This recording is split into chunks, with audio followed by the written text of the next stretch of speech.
Assalamualaikum warahmatullahi wabarakatuh. Bertemu kembali dengan saya, Ibu Siti Tienti Wahyuni Nasution, Magister Pemikiran Islam dalam bidang studi Sosiologi di SMA Islam An-Nizam, Medan. Apa kabar anak-anak? Semoga semua dalam keadaan sehat walafiat, tetap semangat belajar sosiologi. Karena sosiologi wonderful. Sekarang kita membahas tentang proses globalisasi ya nak. Nah anak-anak, ibu yang baik, yang sehat, perlu kita ketahui banyak sejarawan yang menyatakan bahwa globalisasi sebagai fenomena abad ke-20 ini dapat dihubungkan dengan bangkitnya ekonomi internasional. Sesungguhnya interaksi antar bangsa di dunia telah ada selama berabad-abad ya.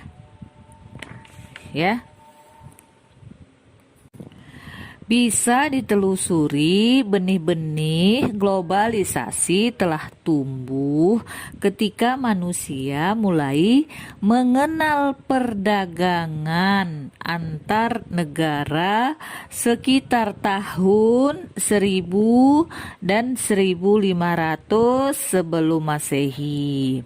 Nah, saat itu para pedagang dari Tiongkok dan India mulai menelusuri negara lain, baik melalui jalan darat maupun jalan laut untuk berdagang.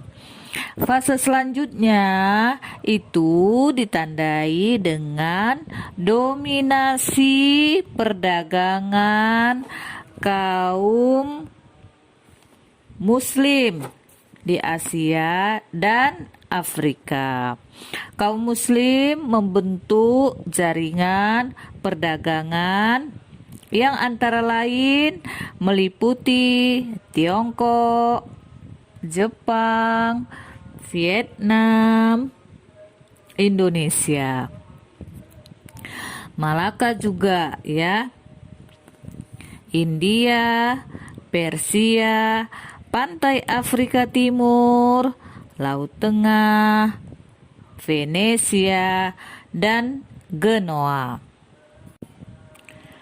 Anak-anak yang baik, di samping membentuk jaringan dagang, kaum pedagang Muslim juga menyebarkan nilai-nilai agamanya.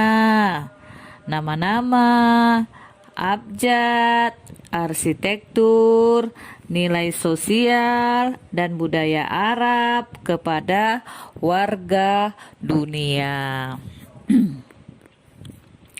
Fase berikutnya ditandai dengan eksplorasi dunia secara besar-besaran oleh bangsa Eropa.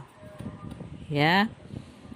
Spanyol, Portugis, Inggris, dan Belanda adalah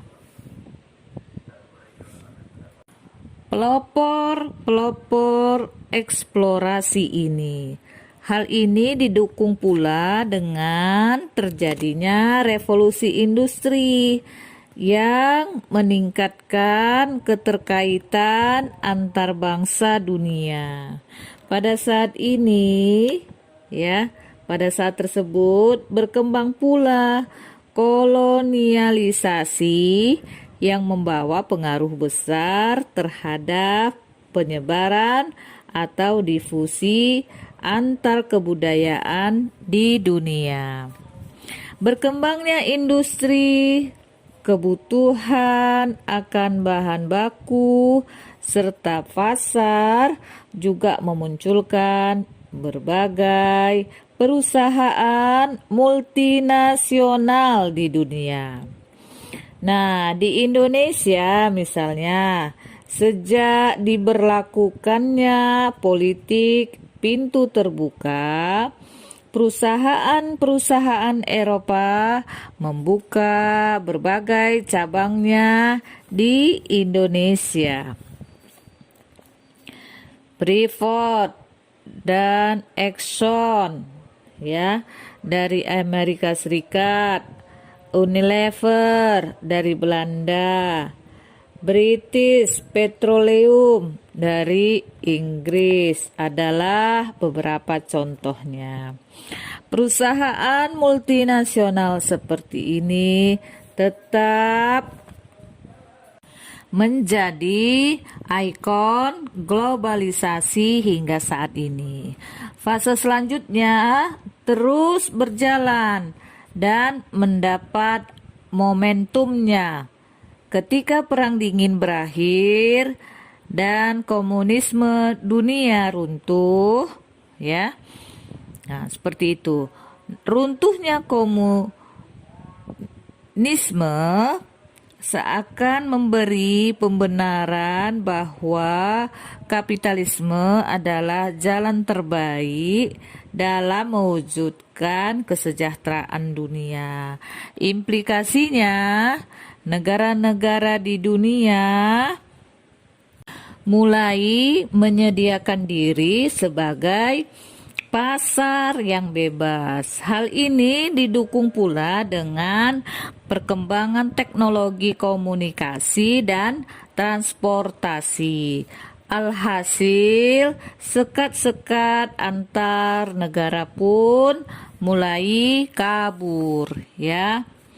Nah, selanjutnya ya, Nak, dari beberapa fase tersebut, globalisasi sebenarnya mulai menarik perhatian ketika dibahas oleh para ilmuwan penganut paham Marxis. Salah satunya adalah Zander Frank. Ia mengemukakan bahwa gejala globalisasi adalah modernisasi, yaitu perkembangan yang bermula dari Eropa Barat dan menyebar ke seluruh penjuru dunia. Ya, inilah yang menjadi bahasan kita pada hari ini mengenai proses globalisasi. Demikian pembelajaran hari ini.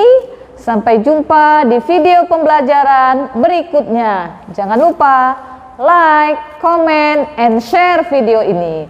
SMA Islam An-Nizam, unggul, cerdas, islami. Assalamualaikum warahmatullahi wabarakatuh.